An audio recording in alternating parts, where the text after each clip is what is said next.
চিরায়ত বাংলার রূপ এবং সংস্কৃতিকে পুনর্জীবিত করতে নেত্রকোনার প্রত্যন্ত গ্রামে আয়োজন করা হয়েছে খনার মেলা। চৈত্র সংক্রান্তির ভোরের হাওয়ায় শুরু হয়ে চলে দিনভর। আর এই আয়োজনকে ঘিরে এপার বাংলা ওপার বাংলার কবি ও শিল্পীদের মিলন মেলায় পরিণত হয়। এতে বাংলার কৃষি, কৃষ্টি, জ্ঞান ও চিন্তার চেতনাকে আবদ্ধ থেকে বাইরে আনা সম্ভব হবে বলে শিল্পীরা মনে করেন।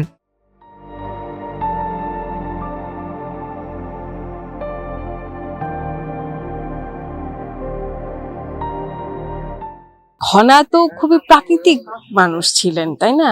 খনা সেই নারী, যে নারী আসলে এটা প্রমাণ করে যে কৃষি বিজ্ঞানের আবিষ্কারক নারীরা ছিলেন। তো নারীর হাতে যে বীজ ছিল, হ্যাঁ, তার সাথে পরিবার, কৃষিক্ষেত্র, এই সব কিছু একসাথে একটা যুক্ত ছিল।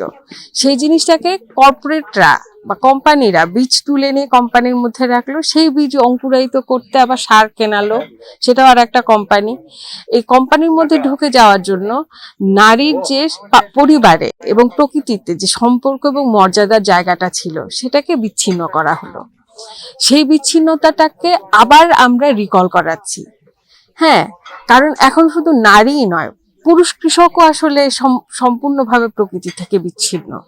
আমরা এই প্রকৃতিতে মানুষের যে সম্পর্ক ছিল, মর্যাদার জায়গাটা ছিল, সেটাকে মনে করানোর প্রয়োজন থেকেই খনার মেলাটা করা হয়। এখানে সবাই মিলে একসঙ্গে হচ্ছে, সেটাই একটা সংস্কৃতি।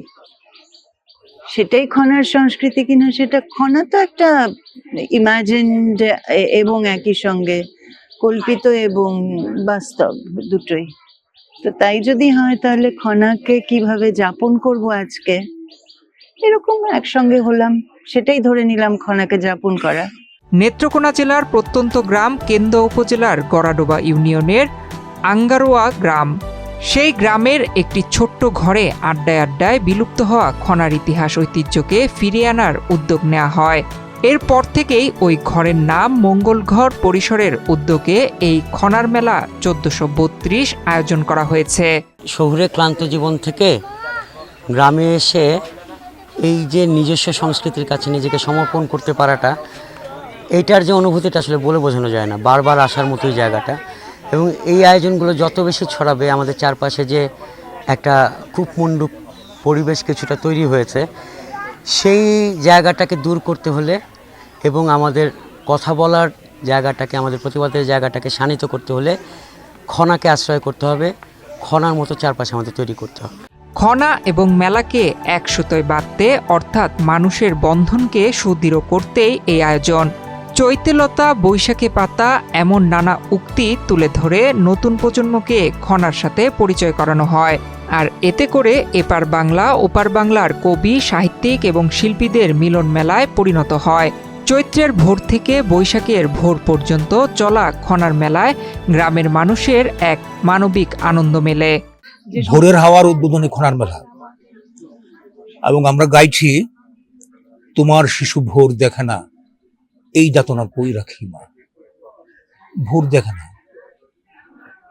আমাদের শিশুরা কিংবা এমনকি আমরাও আমাদের জীবনের সকালের দেখা পাই না, দিনের শুরুর দেখা পাই না। আসলে আমরা মানুষেরা নিজেরাই নিজেদেরকে অবরুদ্ধ করে রেখেছি।